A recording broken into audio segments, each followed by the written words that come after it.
Well, Merry Christmas out there, everybody.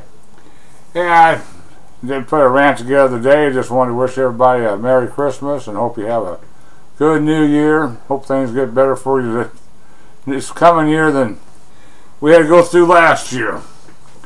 But I want to kind of talk about Christmas a little bit. You know, around our house we can say Merry Christmas. Some places don't. And went shopping with the wife today. That's always fun. And noticed some stores had Merry Christmas. Some said Happy Holidays. None of them said Happy Birthday Jesus. And I think a lot of us forget that's the reason we're having this holiday. It's the birth of our Savior. And a lot's been said about religion. To me, I think anytime you get a bunch of people together thinking the same way, talking about the same thing, that congregation makes a religion. Not really matter what they're talking about. Most religions has to do with God. I go along with that one. They say the three main religions are the three religions of Abraham, which would be the Jewish, the Christian, and Islam. Well, the Jewish religion, basically they didn't accept Jesus as their Savior, and they're doing the same thing they was doing back when the Romans was in power over Israel.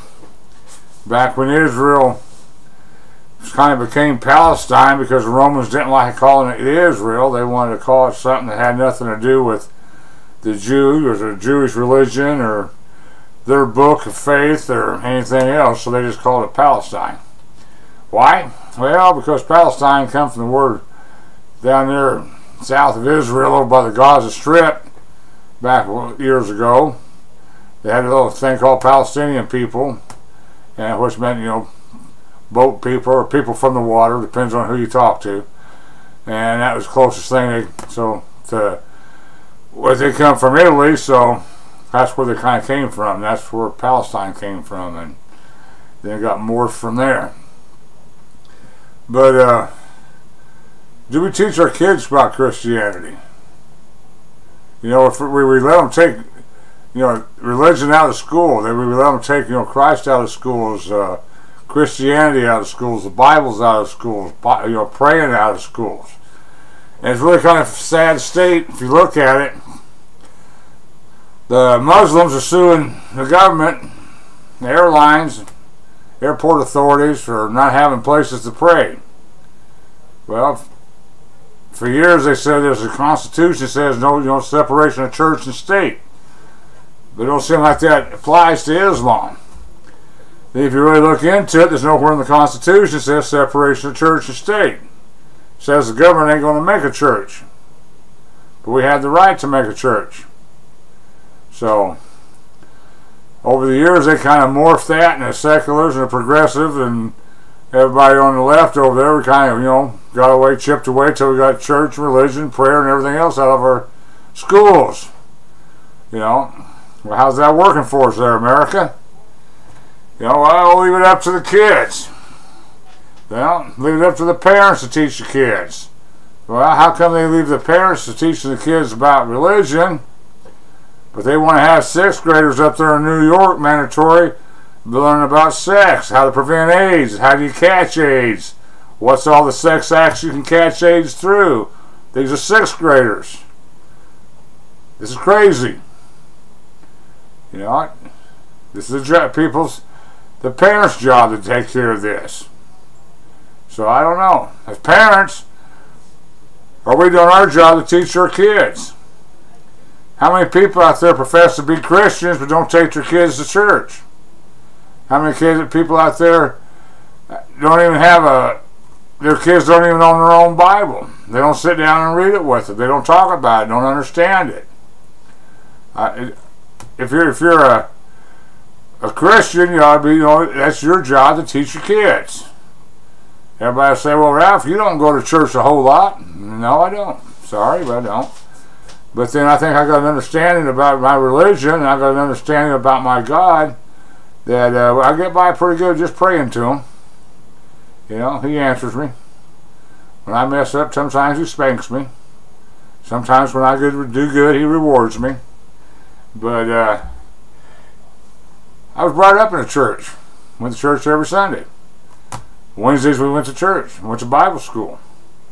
By the time I got out on my own, I had a good understanding what religion and what Christianity was about. I had a choice, make my own choices.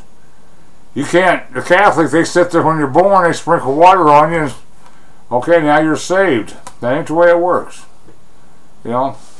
Christianity ain't really a religion as it is it's a journey. It's a journey between you and your Savior to get together. Alright? I don't know, I just kind of wonder about people. I know a lot of preachers, they sit there and preach the Bible and tell me I'm going to hell. Then they just do stuff that I just don't really think they ought to be doing. The ACLU comes in, clamps in on a school, says, well, if you do this, this, and this, we're going to sue you. Why don't the churches get behind the schools and say, go ahead and sue us? We'll just take it to the Supreme Court and see if we can't redo this. What people have to realize, the way the Bible, prayer, and religion, and the Ten Commandments got out of our school was not by a law. It was by a decision of the Supreme Court. Same way they have, say, abortion is illegal. There's no law that says that. It's a decision by the Supreme Court that said it's not against the law. You can do it. Okay? There's a lot of decisions made in the Supreme Court that's been overturned. It's time for we to get on the ball and start overturning some of them, going back the other way. I think we're in a crucial time, America. I don't think it's going to get better.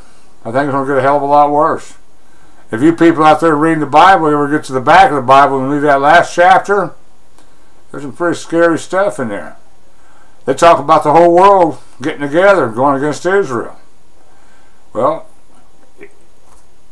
how much of the world's Islam got? How much is Islam chipping into American ways of life? How come this one world order crowd keeps just bending over backwards for Islam? I hate to tell you this, but I don't think the old Muslim and I pray to the same God. I think he's got a different one than I do. You have people out there say, oh, but the Christians, they went to Israel and fought and slaughtered all in the name of Christ. What you have to remember, it wasn't Christ that told them to do that. It was the government. Back in those days, the government and church were pretty much in bed with each other. Just because they got a big old cross on the door don't mean they're religious, don't mean they're a Christian, don't mean they're truthful, don't mean that they're honest. But you can't blame Jesus for what the people do. God gave man a choice. Do right and wrong. It's up to us. I think, we're having Christmas and everybody's running around and all the kids are, man, what am I getting for Christmas? Anybody ever sit down with their kids and tell your kids what Christ gave you for Christmas? And with that little note, I'm going to get out of here. Peace out and Merry Christmas. Later.